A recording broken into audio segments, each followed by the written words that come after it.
So, uh, just because of everything that's going on in our world these days, I'm hearing a lot of all kinds of different reactions to events that people are having. And so I just want to do what we do here, which is to take a few moments in this warm up. Hi, Kobe Lynn, to just kind of go through for anybody who isn't just humming and loving every minute of every day these days. Okay. So if you're not in that category, if you are being challenged one way or another, mentally, spiritually, emotionally, psychologically, uh, by the events of the day, here are some ways to address that spiritual workout style. Now, the very first thing that I would do if I'm feeling at all out of sorts, particularly maybe on the depression side of things or the anxiety side of things, or flipping around between them, the fear side of things, any of that kind of stuff. One of the best things to do, first and foremost, off the top of the head, is to just question, is what I'm feeling mine? Is it all mine? Because the last thing we want to do is carry around any that isn't ours and then kind of work through it when it's not even ours to begin with, right? We probably have enough of our own. So I hear what you're saying, Aaron. So one of the things to do, and I'm not going to do the whole tapping thing here, is to just release any and all energy that isn't ours. Most of us are empathic. More and more of us are empathic. We just move through the world and energies are flying around. Everything is energy, right? Some of that energy sticks to us without our really knowing it. So the first thing to do is to just take a little inventory, set an intention, and release any and all energy that isn't yours. If you want to talk about how to do that in the drop-in, we can do that. I like to do it with tapping. It's not the only way to do it. But first and foremost, particularly again, if you're feeling out of sorts, check to see that you're not carrying any extra energy that isn't yours. Okay, so as always, really good practice, we know, is to be present. But let's just talk for a minute about what that really means. So if in the course of events I am intending to be present, I must simply accept everything as it is, excuse me, as it is, with zero judgment. It's not right, it's not wrong, it's not good, it's not bad, it's not tragic, it's not anything. It just is. That's what this means. So again, exercising this particular concept and this practice is about getting to a place of neutral. It doesn't mean you're going to stay there.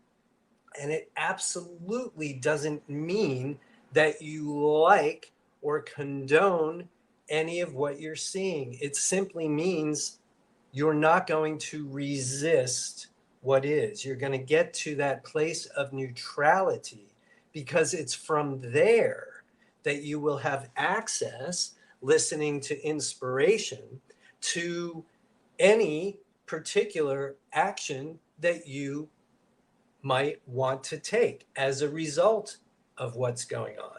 But you don't want to make those choices and decisions from a place of fear, anxiety, depression, or anything like that. You want to at least be in a neutral place, which is what being present will do, right? And then it's a lot easier to listen to inspiration for what actions to take, like we're so often doing. The other thing that, of course, you want to identify when you're not feeling the way you want to feel, when you're feeling a certain way, like we're saying, you know, anxious, depressed, fearful, and all the things that go with that. Like we always say, what am I believing? What am I believing right now? This is where the rubber meets the road. This is where, in the midst of it, beliefs matter. We're always thinking something. What are we thinking in that moment? What is the one thought that's driving what we're feeling? Or what is the family of thoughts that are related to one another and adding up to us feeling the way we're feeling? Beliefs matter. And catching ourselves in the moment of the feeling and the angst and the anxiety and the depression and the fear and the doubt and the worry and the uncertainty and all of that. What am I believing? Find what that is. It's always going to be of use and value, as you well know.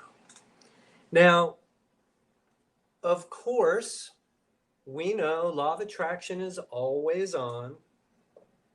And because of that, intentions matter, right? So if we are concerned about current events, things that are beyond our personal lives and circumstances, but we are responding, as many, most, all of us are these days, in one way or another, to events outside of ourselves. And we're starting to hear this come up in spiritual workout. It happened last week, and it's going to happen more and more and more. It's incumbent upon us, I would say, that's just me, to start thinking in terms of intention for all of us. In other words, and Nick helped us with this last week or the week before. In other words, if so much of my concern is about society, and I think it is for a lot of people right now, and I know from what everything I'm reading and seeing, there's very little, if any, conversation yet about, well, if all of this that we're experiencing is so not what we want, and we're tending to it and we're dealing with it, then what do we want?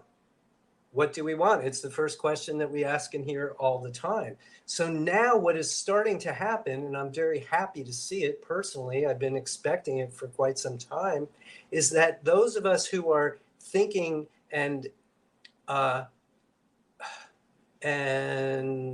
approaching life the way we are doing it here in spiritual workout world are starting to see that, wow, my intentions, my desires are for more than just me, for more than just me. And what do you know? Of course, we are all connected. I know it's hard to read. We are all connected, right? And we're really starting to experience that in a way that is new for us. So it's really going to be good for you and me and us to start formulating our own desires for the world we want to live in, because that is the next conversation. And I'm not here to tell you what you have to think about, but I am responding to what I'm starting to hear. I've been doing this work for 25 years, and in the last 2 weeks, I'm hearing more and more people get to a point where their own personal intention isn't enough, and they have to start thinking about beyond themselves, which, if you ask me, is a hallmark of this new consciousness and where we're going. So I'll be eager to hear from you in terms of how you're starting to think about and articulate all manner of what you would prefer to experience if your present moment today is other than that. So I know that makes sense to you guys conceptually, because it's what we do all the time. But I think you can appreciate what I'm saying here, which is we're starting to do it for beyond ourselves. And now things are getting really interesting.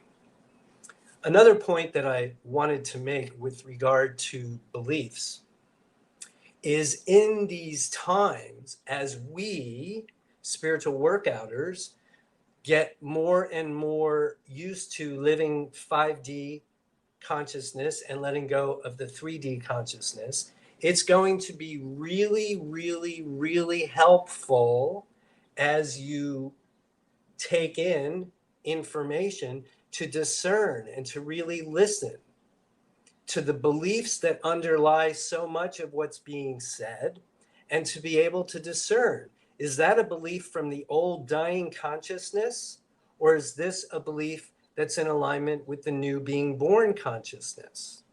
Because that will help you to decide how much of your time and energy to spend on any given thing.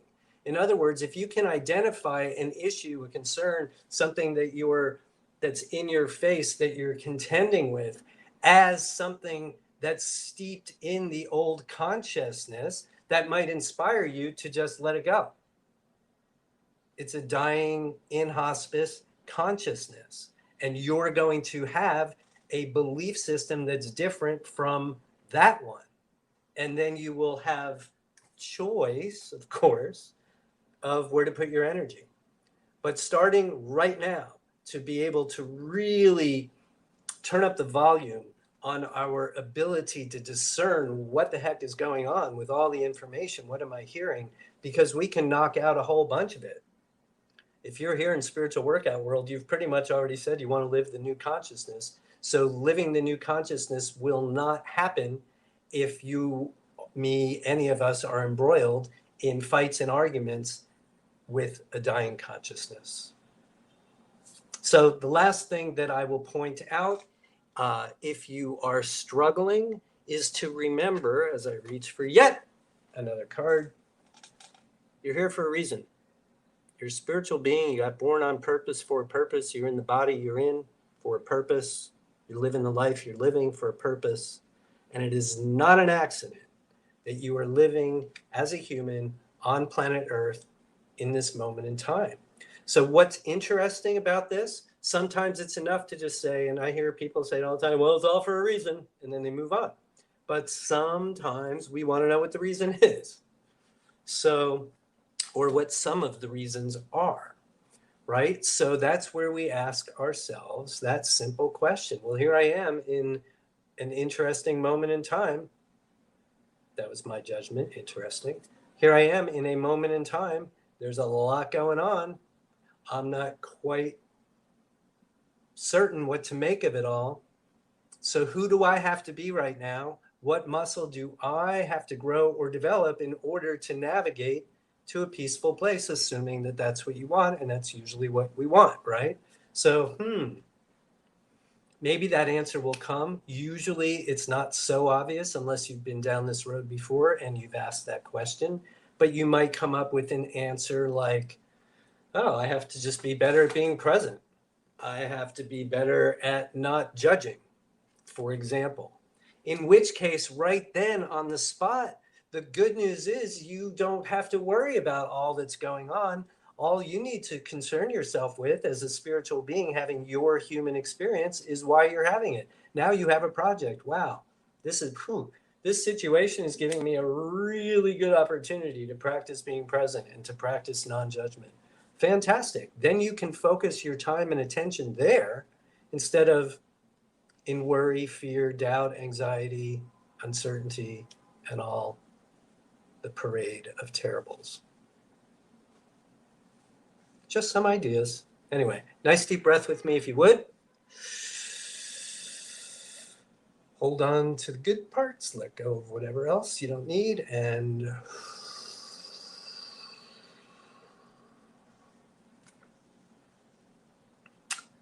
let's work out some stuff.